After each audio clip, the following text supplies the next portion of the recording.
Hi everyone, this is Sabrina. Welcome to the S Factor Studio. I wanted to share these altered mini mason jars with you. I just recently uploaded a video talking about less is more, referencing focusing on less or fewer projects so that I have the time and the mental energy to actually complete the projects that that I'm actually trying to make, and to try to send more thoughtful or more meaningful happy mail as opposed to just sending a lot of stuff. And in thinking about which projects I wanted to focus on, I chose these mason jars for a couple of reasons. Mason jars and glass jars in general are very, very useful containers, whether you want to put sweet treats in them or in your craft room to hold smaller crafting items like the flat back pearls or beads or sequins, even glitter. You can use them to make candles. You can place a tea light in them. Glass containers in general have a number of different uses. They're a nice weight, which to me, it often seems that things with weight tend to give the perception of a higher quality or more value. They can be regifted, and there are endless ways to decorate and embellish these mason jars, or just, any type of glass jar. There are endless ways to decorate them and to embellish them. I had these particular jars left over from the baby shower, and I knew I wanted to send some sweet treats. So I altered these using the love theme, which for me it's not just for Valentine's Day. So I didn't want to use the traditional type of Valentine's colors. I wanted to go with a more beach house or farmhouse color scheme. I'm preparing to send out small packages of Happy Mail. This was one of the things that I made, so I'm going to go ahead and go through the process with you. I had these mini mason jars left over from the baby shower, so I'm just going to jump right in. I adhered the this piece to the actual lid, and little tip, I discovered actually by accident that when using E6000, if you apply the E6000 and you kind of let it sit for a minute or two, which I'm not sure if I'm going to have time to do that. I'm still working on my editing skills. But when you let the E6000 sit for a couple minutes, I'm going to zoom in a little bit. Give me a second. When you let it sit, it starts to set, and so it becomes tackier rather than just, when you use E6000 and you put something on it and it's kind of sliding all over the place. When you let it sit for a minute or two, it becomes tacky, and it's a lot easier to work with. So I went ahead and adhered the two pieces of the lid together, and I'm going to set that aside so it can dry. So this piece, I used just a little bit of regular white acrylic paint, and I'm just going to put a tiny bit down on the mat. I don't need a whole lot. That's my brush. And so I did forget to put some tape on this, and I want to use the tape just so that I don't get too much paint up in the area where the lid actually screws on to the jar.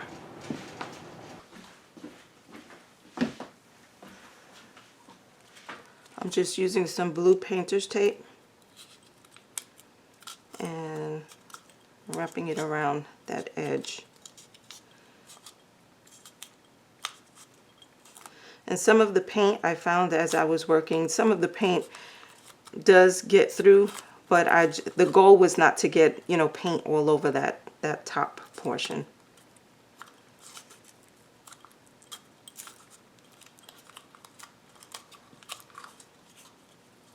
Okay, and then I'm quickly applying a top coat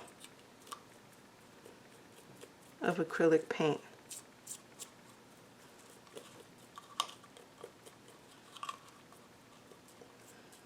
I like these little jars because they have the little pattern and the texture on it.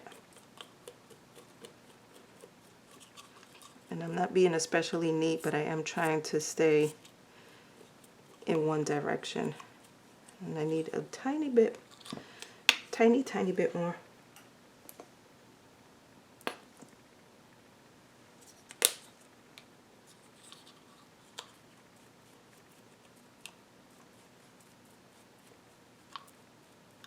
I tell you guys all the time when I'm crafting, especially whenever I'm crafting, I don't chit chat. And so when I'm on camera, I forget.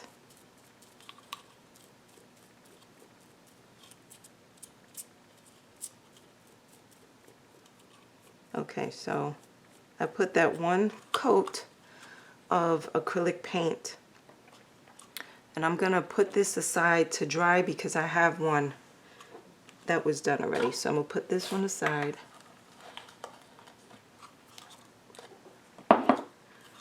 And so this was the acrylic paint on this one. Next, I went ahead and used some Waverly chalk paint for my second coat. And I'm not going to pour this out. Generally, you know, I would pour some out. But I'm going to just dip into the bottle. I am using this, my fingers are dirty. I'm using this type of brush because I did want to see the actual strokes, the brush strokes on the jar. I was going for that that farmhouse, beach house type of look. So I'm okay with the strokes of the paintbrush on the jar.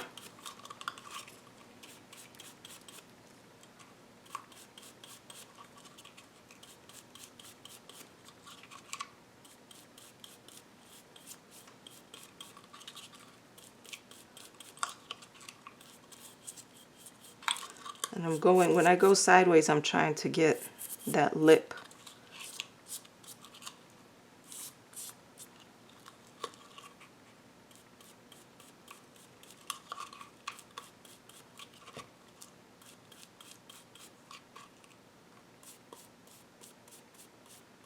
I just want to get it all covered in white. I'm not trying to spend way too much time on this. So there. That's the second coat, and that is with the that's the Waverly chalk paint. And again, because I've been working on these, excuse me, I'm going to go ahead and put this one aside to dry and grab the one that I did already. Let me close this. So there, those are my two coats, and I like how it looks on the inside. Next, I took some of this Extreme Sheen sterling silver paint, and I need my sponge. This is the Deco Art Extreme Sheen.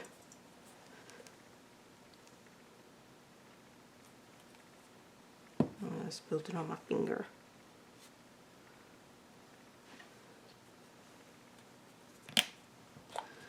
And I'm using just one of these little makeup sponges.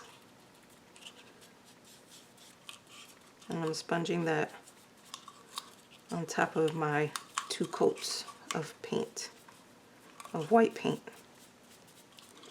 And I just wanted to add another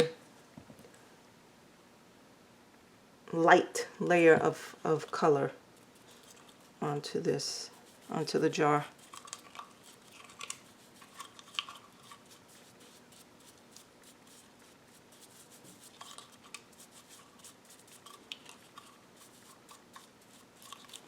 And I don't know if you can see, it's just a very, very light coat of that silver sheen. I decided to go against the traditional colors because, like I said, I'm kind of on I wanted to go with that more farmhouse, beach house kind of look. So I'm setting that one aside to dry, and I have one that is this one? So this one is actually a step ahead. But I'm going to go ahead and show you what I did. So after applying the silver coat, I went ahead and used my Nouveau embellishment mousse. And this one is powder blue. And a little dauber. And just went over, because it has texture and it has this little pattern, so I'm going over that pattern with the embellishment mousse, and I'm just doing this all over the jar. And this one is going to look a little bit darker than the others because I had already done it, and for the sake of the video, I'm just going over it again. You can see how it brings the pattern. It helps to bring that pattern out.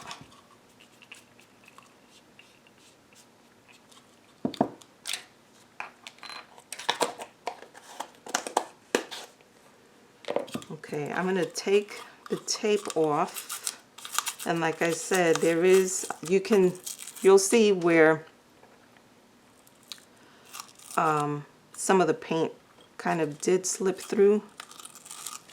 And with this tape, like, it's pulling pieces, so all I did when that happened is to just go over it again with a little bit of the chalk paint, and I think I did use a dauber to do that. So I'm actually going to just use what's on the lid here and put some on the dauber and kind of carefully just go over the edge of that lip again. And it's okay if it gets a little bit above, because I'm going to cover that. I'm going to end up putting a piece of twine there. So I'm just trying to get the edge wherever any of the paint, I'm sorry, I wasn't in frame. Wherever the paint might have pulled off with the tape, I just want to gently go over that lip to make it more uniform.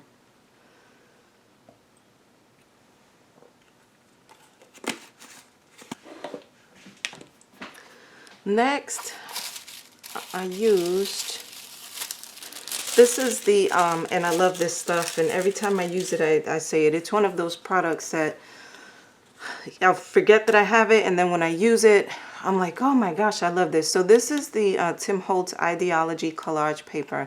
These papers, these collage papers, come with printed designs on them, different types, and these are not the newer ones, but they come with these different types of designs. Are these both the same?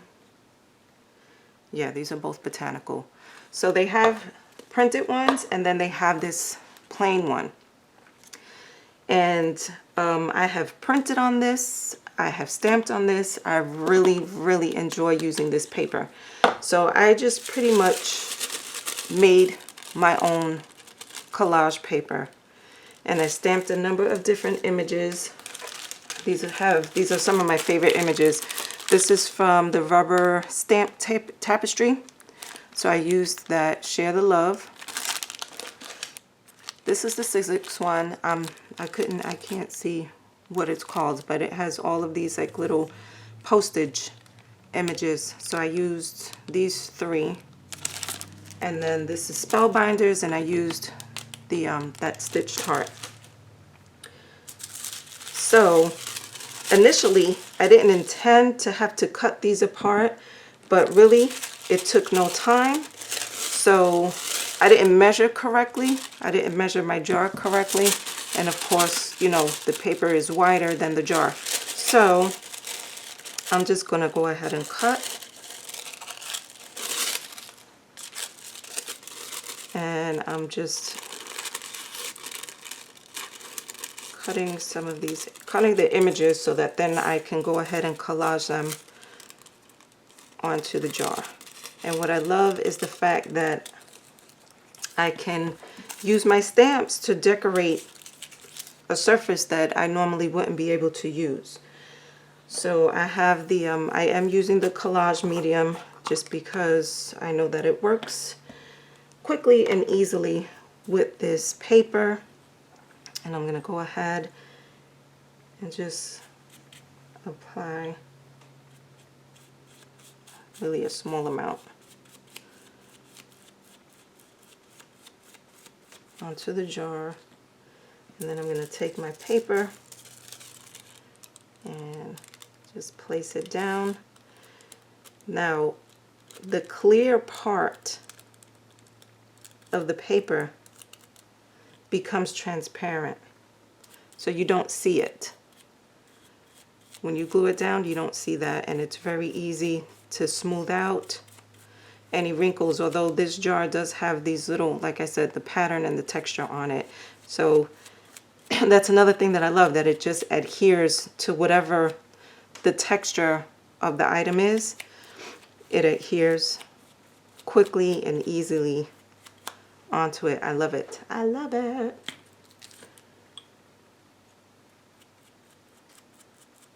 Okay, I'm gonna put my heart, and it dries quickly. Again, go over the top. Now, if you use water on this paper, the water will, the paper will tear. So like if you needed, if you didn't want to cut and you just wanted to tear, you can wet the edges and tear it. But it doesn't tear with the glue. When you use the glue and you're applying it with the glue, the paper doesn't tear. It just becomes, it becomes transparent, which means you can actually layer. You can layer over it as well. I love it. It just disappears.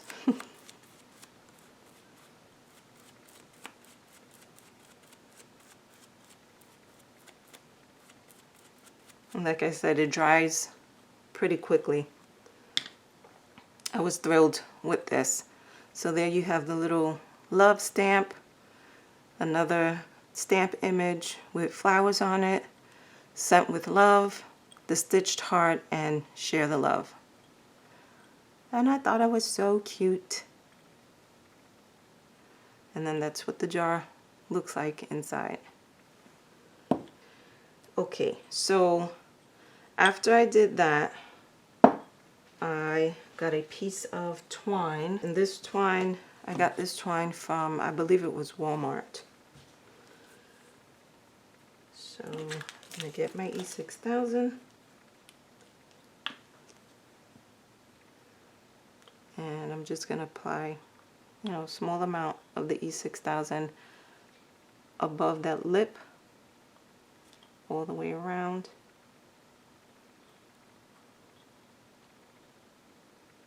And I'm going to go ahead and let this kind of sit for a minute.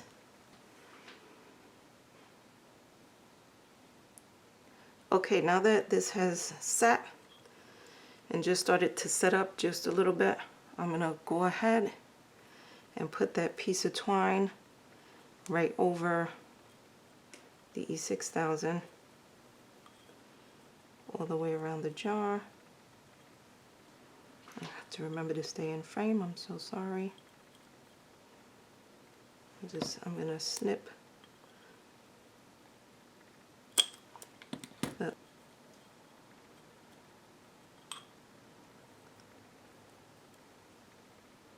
okay. So now I'm going to move on to the cap. Now, for the caps of this project, I actually started the projects. When I started the project, I started with the caps. So I realized that all of my caps are already done. And what I did was the same thing. I took the cap after adhering it together. I went over it with the 2 coats of paint, and then I used a stencil and I stenciled on the image.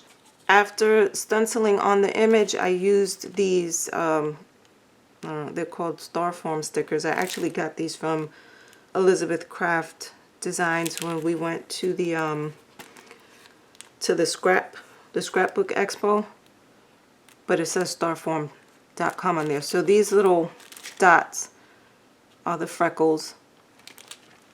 And then I got another piece of that twine and I adhered it on the edge, on the top part of the cap. I went around the edges with embellishment mousse. So first I used the toasted almond, and then I came in with this powder blue and went over it with the powder blue. I was trying to pull more of the blue from the stencil into the project. And just go all the way around. Then I use these that I got from Hobby Lobby, the fashion tidbits. I love these little bows. I like the size of them. And I just hot glued it down, and then I had another little wooden piece and I hot glued that piece on top. And that was simple enough. So this is the jar that we just made. Just let that dry.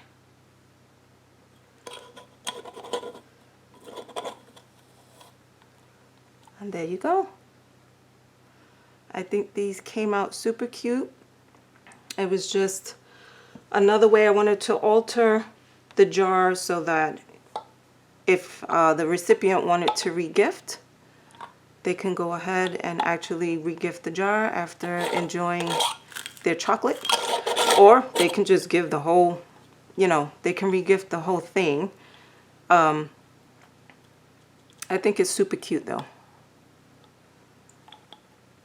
So that's my altered mini mason jar for some of my outgoing Happy Mail. Thank you guys so much for watching. I hope this gives you some ideas.